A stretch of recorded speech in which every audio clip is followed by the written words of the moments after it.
Hi everyone, and welcome back to SA Mining Desk, your partner in navigating the South African mining sector. In our previous videos, we looked at the process of obtaining a mining right, and we also examined small-scale mining under a mining permit. Today we are moving into exploration and discussing the full process of applying for a prospecting right. The application process is similar to a mining right and a mining permit with a few key differences. If you haven't watched the earlier videos, please do check them out. They're available right here on this platform. What is a prospecting right? A prospecting right is issued by the Department of Mineral and Petroleum Resources, or DMPRS.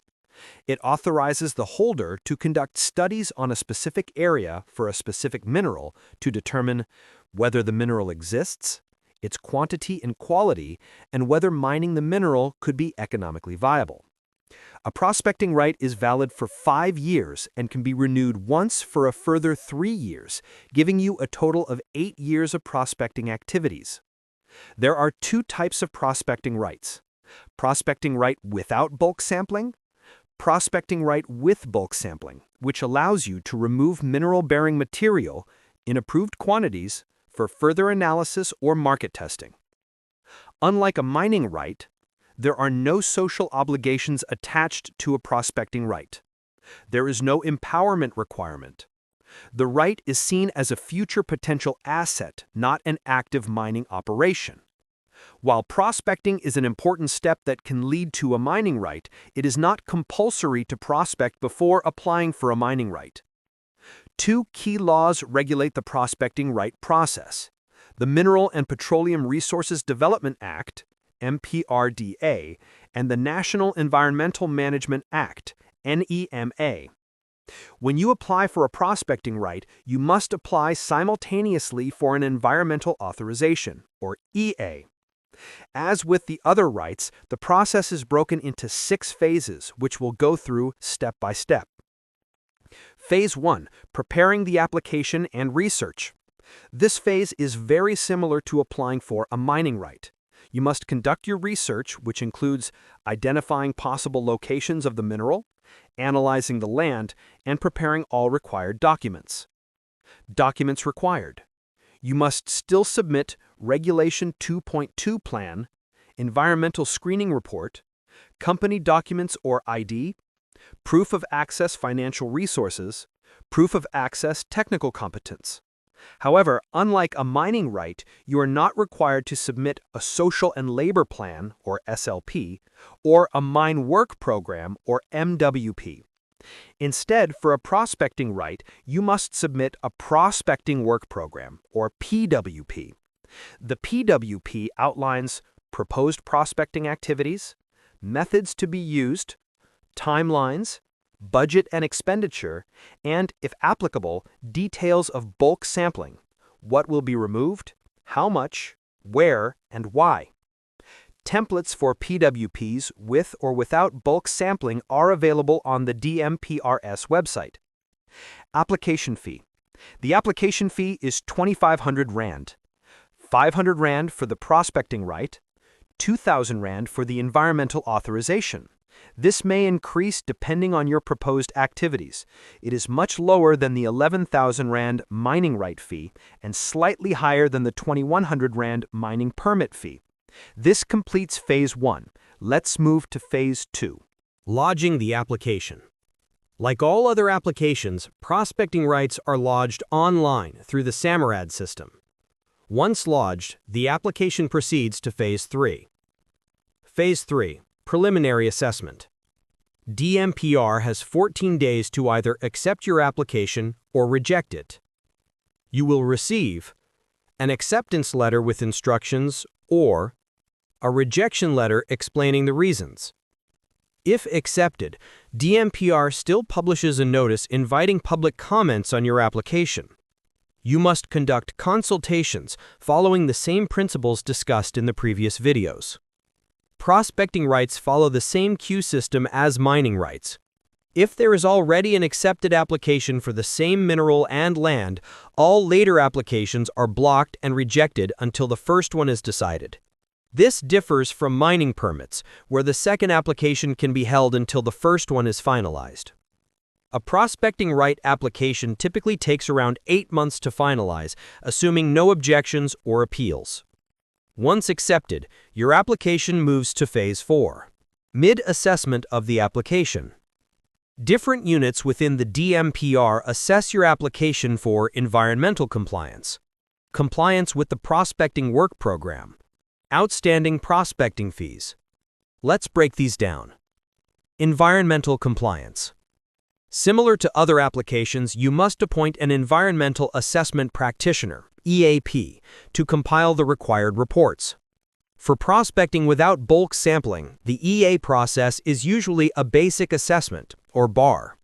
For prospecting with bulk sampling, a full EIA is required. You must still conduct consultation and provide the required financial provision. Important to note is that an approved EA does not allow you to start prospecting. It only confirms environmental compliance. Failing to submit the BAR or EIA within set timeframes will cause your application to lapse. If your EA is refused, your prospecting right application is negatively affected. You may appeal the decision to the Minister of DFFE. The appeal suspends further processing of your application. Assessment of the prospecting work program. DMPR evaluates proposed prospecting methods, proof of access financial and technical ability, budget and cost estimates, prospecting fees.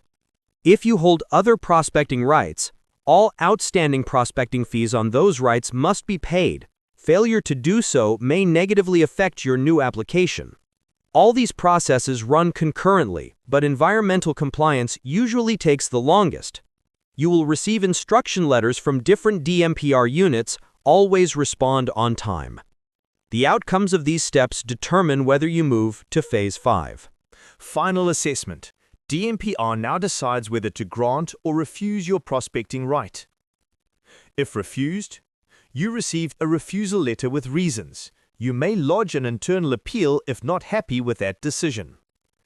If granted, you receive a granting letter. You may still consult interested and affected parties about the decision to grant, as discussed in the mining rights video. Granting does not authorize you to start prospecting. Before starting any activities, you must pay prospecting fees for the first year. These fees are paid in advance by prospecting right holders. The executed right must be lodged for registration at the Mineral and Petroleum Titles Registration Office within 60 days. Once registered, the prospecting right becomes a limited real right. Only after execution may you begin prospecting. It is important to note that your EA becomes a condition of the prospecting right and remains valid until a closure certificate is issued. Finally, Phase 6. Rights, obligations, and restrictions. Obligations. You must give landowners, occupiers 21 days written notice before entering the land. Register the executed prospecting right. Prospect in line with the EA and approved PWP. Submit an annual environmental audit report and update financial provision yearly. Submit an annual progress report to the regional manager. Submit prospecting results to the CGS. Start prospecting within 120 days after execution or request an extension. Rights. You are entitled to all rights granted under the MPRDA and other laws. Enter the land with employees and equipment. Use water under the National Water Act. Carry out all necessary prospecting activities. If access is denied, you may notify the regional manager with reasons. Restrictions. You may appoint a contractor, but you remain liable. You may transfer the right or any interest only with ministerial consent. Without it, the transaction is void. Any variation, adding or removing land or minerals requires approval under Section 102. After prospecting, what next? Once prospecting is complete and results support mining, you may apply for a mining right. You hold the exclusive right to apply for a mining right over the mineral and land you prospected. However, remember, prospecting is not a prerequisite for applying for a mining right. If your feasibility study confirms a mineral reserve, but market conditions do not favor mining, you may apply for a retention permit. A retention permit is issued for 3 years, can be renewed once for 2 years, suspends the terms and conditions of the prospecting right, cannot be transferred, ceded, let, sublet, alienated, disposed of, mortgaged, or encumbered. And that brings us to the end of our episode today. Remember, the MPRDA is currently under review, so some requirements may change. We'll keep you updated. Thank you for watching.